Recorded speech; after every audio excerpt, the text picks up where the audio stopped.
अवघ्या रयतेला सामावून घेणारा आणि रयतेला सुखी ठेवणारा आणि एकाही शेतकऱ्याची आत्महत्या न होऊन देणारा तो पहिला राजा राजा शिवछत्रपती राष्ट्रमाता राजमाता जिजाऊ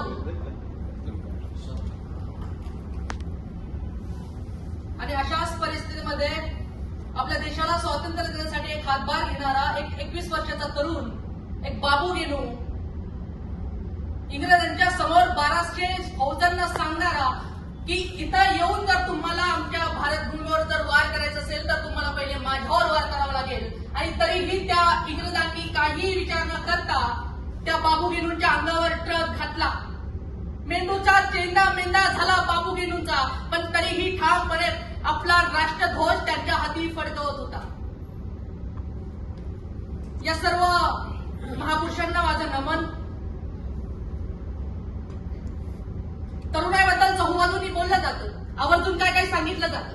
मी वारंवार बोलत असतो, तुम्ही कधी देहूला गेला तर इंद्रायणी तिथं आजही संत वाहते, परंतु इंद्राच्या काठावर अमृत फुलविणारा माझा तुकोबा मात्र कधी दिसत नाही. कधी आळंदीला गेला तर ज्ञानेश्वरांच्या पावलांवर प्रकाशाचा लखलखाट आहे, परंतु ज्ञानाचा प्रकाश पसरवणारे ज्ञानोबा मात्र कधी भेटत नाही. आता गाड्या भरपूर आल्या, तावड्यानी बोलेरडी स्कॉर्पिओनी अल्टोनी दिगाली इंडिगो आली, परंतु तू समाज कल्याणासाठी जे भ्रमंती करणारा एकही संत नामदेव कुठे भेटत नाही. ही आमच्या ठिकाणची सगळ्यात मोठी अडचण. खरं तर सगळ्यात मोठी वस्तुस्थिती, अब्जपती करोडपती खूप झाले, परंतु एक फुटकं गाडगं आणि एक झाडू एवढी ज्याची स्टेट पण गावागावांना स्वच्छतेची श्रीमंती बहाल करत गेला असा एकही संत गाडी बाबा कुठे भेटत नाही.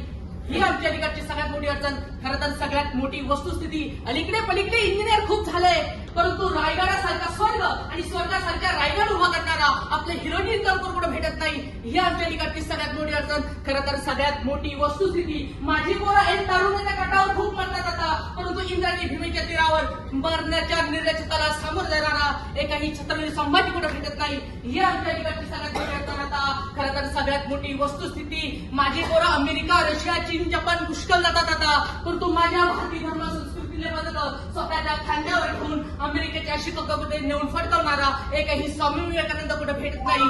ही आमच्या ठिकाणची सगळ्यात मोठी अडचण. आता सगळ्यात मोठी वस्तुस्थिती, आणि इकडे पलीकडे आया खूप झाल्या, परंतु शिवाजी उभा करणारी जिजाऊ कुठे दिसत नाही. ही आमची सगळ्यात मोठी अडचण. आता खरं तर सगळ्यात मोठी वस्तुस्थिती, अशी माणसं आता का नाही. या माणसांची वय किती होती ज्या काळात त्यांनी कर्तृत्व गाजवलं. माझी ज्ञानेश्वरांनी ज्ञानेश्वरी लिहिली, वय होतं 16 वर्ष, आता 16 वर्ष पूर्ण झाली. माझे स्वामी विवेकानंद अमेरिकेचे शिकागोमध्ये रोजगार सिस्टम्स मध्ये राहिले आणि जगाला बंधुभावाची शिकवण देत राहिले. ज्यावेळेस स्वामीजी अमेरिकेला गेले त्यावेळेस स्वामीजींचं वय होतं अवघे 23 वर्ष. मग या सर्व परिस्थितीमध्ये असे माणसे आम्हाला घडवता येतील का, हा आमच्या समाजाचा सर्वात महत्वाचा प्रश्न आहे. मी नेहमी सांगत असतो, बुलढाणा जिल्ह्यात मेहकर नावाचा तालुका आहे. त्या तालुक्यात लता भगवंकरे नावाचे एक माऊली, साधारणतः 65 वर्ष वय तिचं. 3 मुली होत्या, 70चा नवरा. आयुष्यभर जेवढं काही कमवलेलं साठवलेलं ते सगळं 3ही मुलीच्या लग्नात घातलं.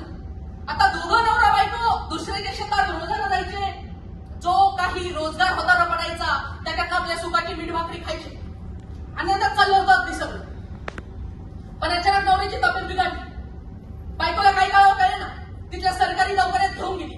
सरकारी दवाखान्यात डॉक्टरने सांगितलं मोठ्या डॉक्टरांकडे जावं लागेल.